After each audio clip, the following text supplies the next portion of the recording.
વડોદરામાં મહાત્મા ગાંધી જયંતિ નિમિત્તે ગુજરાત વિધાનસભાના મુખ્ય દંડક દ્વારા મોટી જાહેરાત કરવામાં આવી છે। મુખ્ય દંડક બાલકૃષ્ણ શુક્લાએ વડોદરા ખાતે ખાદી ગ્રામોદ્યોગની મુલાકાતે મંતવ્ય ન્યૂઝ સાથે ખાસ વાતચીતમાં મોટી જાહેરાત કરી। રાજમહેલ રોડ પર 80 કરોડના ખર્ચે 2 લાખ સ્ક્વેર ફીટમાં અર્બન હાટ બનશે, જે સ્થાનિક કારીગરો માટે સમર્પિત હશે। વડાપ્રધાન નરેન્દ્ર મોદીના વોકલ ફોર લોકલના આહવાનને સાકાર કરવા આ હાટમાં કારીગરો માટેની કલા, હસ્તકલા, કપડાં વગેરે પ્રોડક્ટ્સ ડિસ્પ્લે અને વેચી શકશે। પૂજ્ય મહાત્માની આજે જન્મજયંતિ। ગાંધીજી સ્વદેશી સાથે સત્યના આગ્રહી હતા અને પ્રધાનમંત્રી નરેન્દ્ર મોદી ગાંધીજીના જ સ્વદેશી સંકલ્પને લાલ કિલ્લા પરથી આહવાન કર્યું અને કહ્યું સ્વદેશી સાથે લોકલ ફોર વોકલ અપનાવો। પ્રધાનમંત્રી નરેન્દ્ર મોદીની વડોદરા કર્મભૂમિ પણ રહી છે અને આજે ભારતીય જનતા પાર્ટી કે ગુજરાત સરકારના ધારાસભ્યો કે હોદ્દેદારો ખાદી ખરીદવા આવ્યા છે। આપણી સાથે ગુજરાત વિધાનસભાના દંડક છે, આપણે બાલુભાઈ સાથે સીધી વાત કરીશું।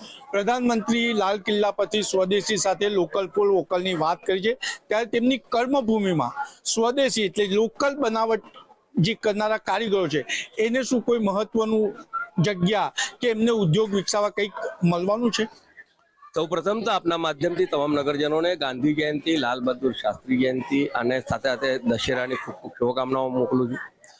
તેની સાથે સાથે રાષ્ટ્ર માટે કાર્યકર્તાઓ તૈયાર કરનાર રાષ્ટ્રીય સ્વયંસેવક સંઘને જ્યારે 100 વર્ષ પૂર્ણ થાય છે ત્યારે તેમના અંદર કામ કરતા તમામ કાર્યકર્તાઓને પણ ખૂબ ખૂબ સ્વયંસેવકોને અભિનંદન પાઠવું છું।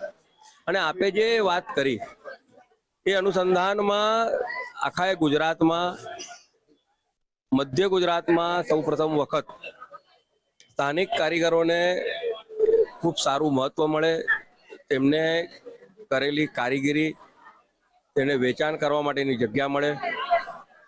સાથે સાથે વડાપ્રધાનશ્રીએ જે વન ડિસ્ટ્રિક્ટ વન પ્રોડક્ટનો જે કન્સેપ્ટ મૂકેલો છે અને લોકલ ફોર વોકલની જ્યારે વાત મુકાય છે ત્યારે વડોદરા શહેર અને મધ્ય ગુજરાતના તમામ સ્થાનિક કારીગરોને એક પોતાની જગ્યા મળે, સ્પેસ ઊભી થાય। પછી એ માટીકામના કારીગરો હોય, હસ્તકળાના કારીગરો હોય, કપડા ઉદ્યોગના કારીગરો હોય, એ તમામને પોતાની એક જગ્યા મળે અને તેઓ ત્યાંથી વેચાણ કરી શકે તે માટે થઈને રાજ્ય સરકાર દ્વારા વડોદરા શહેરમાં એક ખૂબ જ મહત્વાકાંક્ષી પ્રોજેક્ટ મૂકેલો છે।